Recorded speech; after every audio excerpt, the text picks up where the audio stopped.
Alrighty guys, today I'm going to be taking a look at the Season 18 patch notes. Respawn just released them today. And I did a video a couple days ago about some of the changes that are coming to Apex. So in this video, I'm going to kind of go over those changes that I talked about in the other video rather quickly. And so I can get to the other stuff that I did not cover in my first video. But these are the full patch notes, really exciting, really happy to be taking a look at these guys. And as always, please consider dropping a like and subscribing if you enjoy the video, if you enjoy my content. I've got a lot of other content on my YouTube, gameplays, tutorials, guides, and update videos like this one. So let's go ahead and get on into it. Of course, Revenant is being updated, as I talked about in my other video. Here's what he is going to look like. Kind of cool looking, I think. His face is a little bit different. And here are the abilities. I'm just going to go over them real quickly. Assassin's Instinct is just his passive that he already has with the added ability of highlighting nearby enemies that are visibly low on health. The Tactical Shadow Pounce is just kind of like Vantage's Tactical, except he doesn't have a bat, he just kind of jumps. So that makes him way more of a movement legend. And you can of course charge it to go further distance or go shorter distances if you want to do that. And then the Ultimate Forged Shadows, he gets a shroud of hardened shadows around him that blocks direct damage and regenerates after breaking. Your shadow and tacticals are refreshed. Your shadows and tactical are refreshed on knockdowns. So that pairs really well. There's some synergy there between the tactical and the ultimate. Really good change for Revenant. Really excited to see this. And yeah, good changes for Revenant.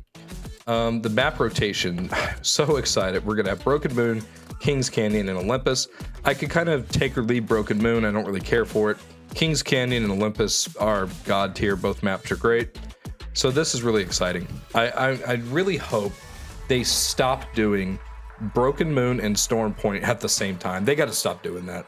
Those are the two least favorite maps by the majority of players in the game. I understand some people like Storm Point and Broken Moon, and I'm not shitting on you guys. However, the majority of players don't like either one of the maps. So having them together as 66% of the public map rotation is hell when they're together. I hate those two maps when they're together. So this is a good map rotation. I hope they stick with it for the entire season and we don't just get teased with a month of, you know, these two really good maps and then we get Broken Moon, Storm Point, World's Edge like they've been sticking to for like a year straight now. Ring update. This is a pretty big change. Lot to go through here, lot to unpack. Basically, guys, they are making the ring, the size a little bit larger.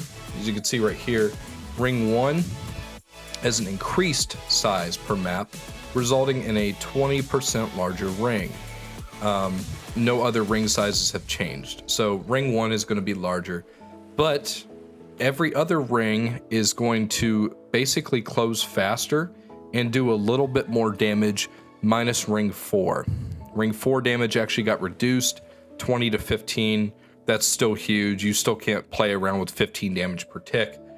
You know, that's going to still be very hard to survive. So, but ring 4 is not going to hit as hard.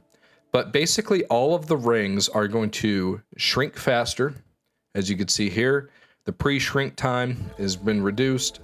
It's going to shrink a little faster. Shrink speed, or actually it's going to shrink a little slower, from 167 to 160, and then large maps from 180 to 165. But the rings are going to be doing more damage, except for ring 4. And they're going to be closing a bit faster. So as you can see, pre-shrink time from 135 to 90, ring 2, 165 to 120. Pre-shrink time reduced 160 to 140. So yeah, the rings are going to be closing faster. So, you know, they what they're trying to do is just increase the number of mid-game engagements. So that's the biggest change they're going to be doing. The thing that I really would just want to point out from here, like, rings is going to be closing a little faster. If you play around zone or in zone mid-fight, you don't really have anything to worry about. This is more for like those ranked teams that like to really zone and just hang on the edge of zone. This is more for if you have that kind of play style.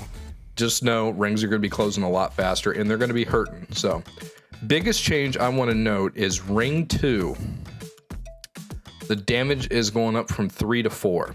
That doesn't sound like a lot, but I think that's going to kind of catch people. 4 damage per tick is kind of getting there. You know, ring 2. So yeah, a little bit more damage per tick, but yeah, I'm not really going to get into all the little details on this. You guys can see them on screen right here. I'm not going to go through and read off every one of these. Just know it's closing faster, and ring 2 is going to be hurting a little more, so you don't want to mess around with that. So getting on to ranked, this is they're sticking with the LP system. So I know the LP system is not a very popular system, but they are trying to stick with it and just tune it to make it a little bit better. So what we have here is a pure placement table with this, I'm assuming, is adding in no elimination bonuses or anything like that. This is just the pure LP that you earn for placement. Here's what it was in season 17. Here's what it is now in season 18. Now this season 18 right here, this is just for, let me see here. Yeah, this is just for rookie to platinum. Season 18 diamond over here, this far category, is a little bit different. All the rewards are still the same. You have more of an entry cost, it appears. Excuse me. So that's probably the changes that they were talking about that were coming to ranked, and when they mentioned that diamond players and up are going to have a little bit more on the line, a little bit more skin in the game, they must have meant these costs. But as you can see, the ranked cost, the entry cost has gone up. It's now minus 50. So that's a bit interesting. I still don't like that you get positive points once you get to 8 squads and above. That's still too easy. It's so easy to get to 8 squads and above, all the way up to platinum. And even, as you guys could see here, even diamond and masters and everything, as long as you could just get to 8 squads, you're still getting positive points. It wasn't the positive 40 you were getting before, but you're still getting positive points. You know, I still don't think this is enough. I got to be honest. I think we're still going to see a shitload of ratting. I just don't think we're going to see as many people hit masters, but I bet you this season, I'm going to predict this right now. I bet at least 12% of players are going to hit masters this season. Maybe even higher, because they know how easy last season was. And this isn't really that much harder. Yeah, the cost per loss is higher, but it's still going to, even if you get to top 10, you're not losing anything. So I just don't like this. I don't like this. I think this should be harder. You know, yeah, you're losing more points. If I could talk, you're losing more points if you don't place in the top 10.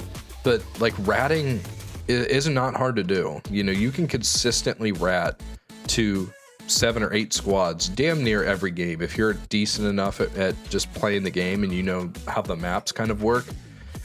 Yeah, I just don't think this is enough, but we're gonna move on.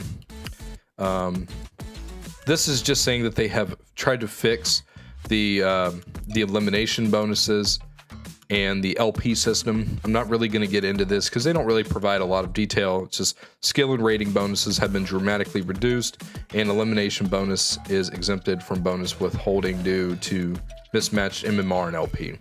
So we're going to skip on from that. We'll have to see how that plays out when we start playing ranked. Here's a look at some of the new skins. Kind of cool looking. They kind of all look like Revenant. So armor changes. This I thought was kind of interesting. White blue Evo points, white to blue Evo points is now 200. It was 150, so not a big deal there. Fixed overflow damage on level up applies next tier. That's if like you're 3 points off and you hit a shot for 12. You don't just get leveled up to your blue. You would get leveled up to your blue, and you would have the remaining, whatever it would be, like 9 points of damage goes to the next armor. That's all that is. So a slight little fix there. Rampage and R9 leaving the crafter. We knew that. Nemesis and Mozambique with hammer points enters the crafter. I like this. I like the Nemesis going into the crafter. That's good. The Nemesis is so freaking good. I just did a video on that not too long ago. And then the Mozambique, with hammer points enters the crafter. That might be a little OP. Not gonna lie, the Mozam is pretty damn good. Imagine a day in the crafter where like you can craft a Mozambique and the gold shotgun bolt. Like the days the gold shotgun bolt is in the crafter too. That might be a little OP for those Maggie mains or just people that are really good with the Mozambique. Double tap trigger and hammer points removed from rotation.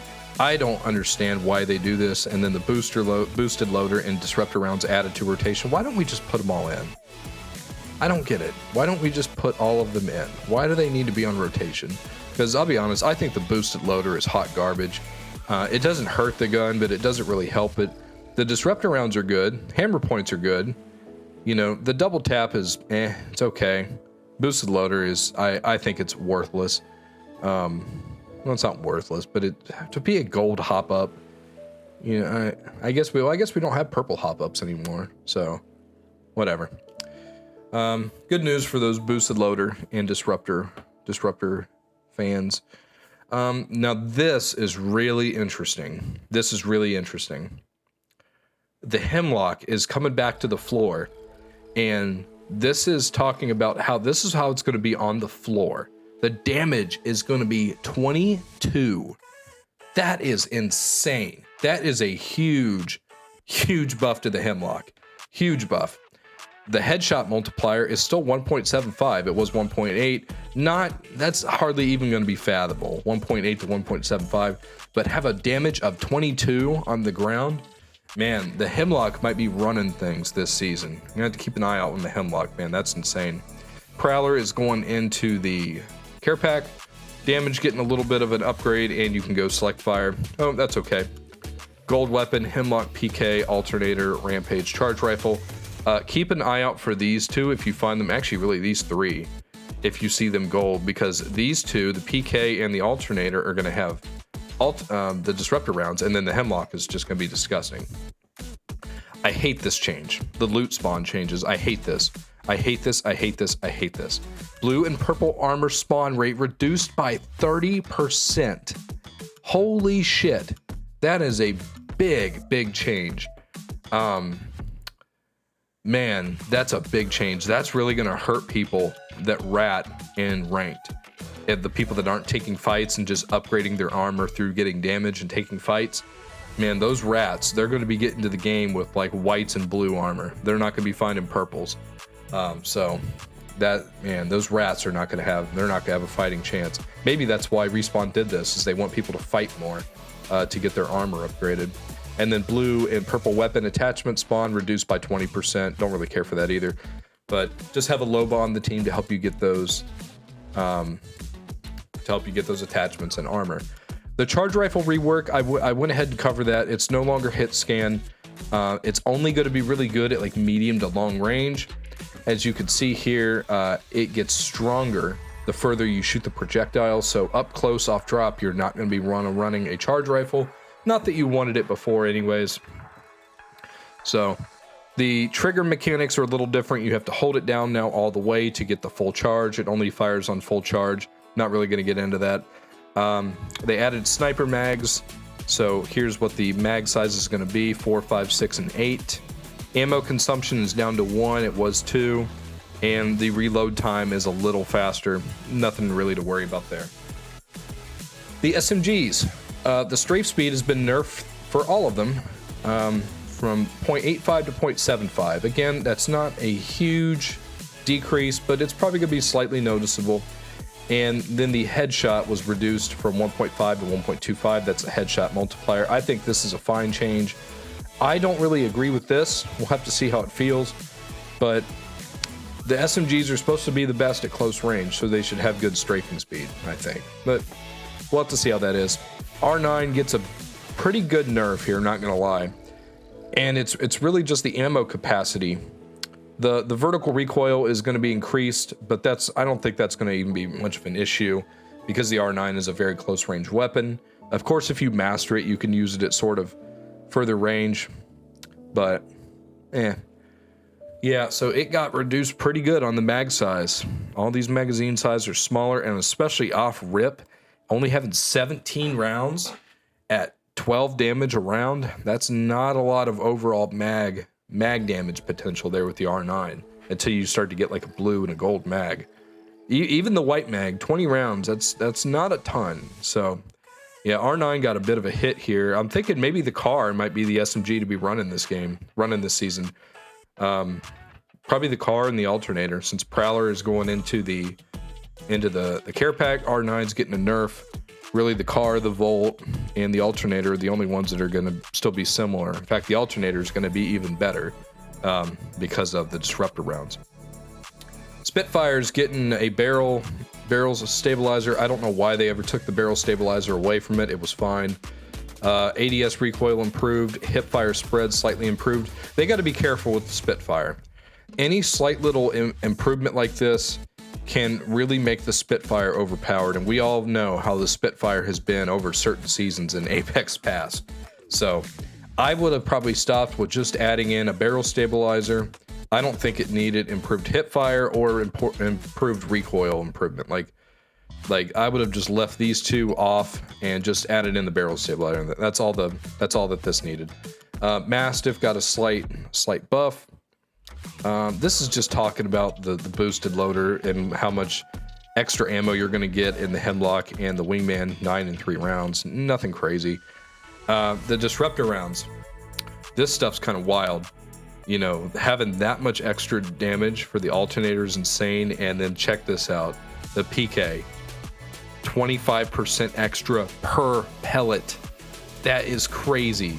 That means, I did the math on this, that means that what a Peacekeeper headshot used to be, so fully charged, all pellets hitting the head, did 121 damage previously. Now, the PK is going to be doing 121 damage to the body of shielded enemies. So that is almost taking down a red shield in one shot. Insane. Insane. A little bit of a grenade change here. Frag's got a little bit of a buff, it looks like. Yeah, just a slight buff. And yeah, thermites, we're not going to get into that. So yeah, the Legends. Revenant has been reborn. We got some changes to some ultimates here. The only ones I really want to highlight were Gibby's. Gibby got quite a buff. Down to just 3 minutes for his ultimate. Really good for Gibby. Loba's got hit a little bit. Nothing really to worry about. And then Wraith got a little bit of a buff here too. Pathfinder got a bit of a nerf, but he gets that thing back every time he scans a care pack, so I don't even think that's really a big deal for Pathy. Ballistics Whistler got reduced. Got a bit of a nerf and a buff. It only takes a second now for the weapon to overheat, but now it only overheats for 8 seconds, not 12. So a little bit of a change there. Loba got a slight buff with her tactical, and Seer, good. Seer got nerfed again. You gotta love to see it. You gotta love it. You gotta love to see a good old Seer getting nerfed. The slow duration is only half a second now, was 2.5. The silence is only 8 seconds, it was 10. And the firing speed, it can now actually be dodged. Now that it's 1.4 seconds, not 0.9 seconds. So you get an extra half a second to react to getting out of the way of that stupid overpowered tactical, which makes it more balanced. So that is a great change to Seer. I would like to see them just take this away altogether. He doesn't need to be slowing people. I think that's so stupid.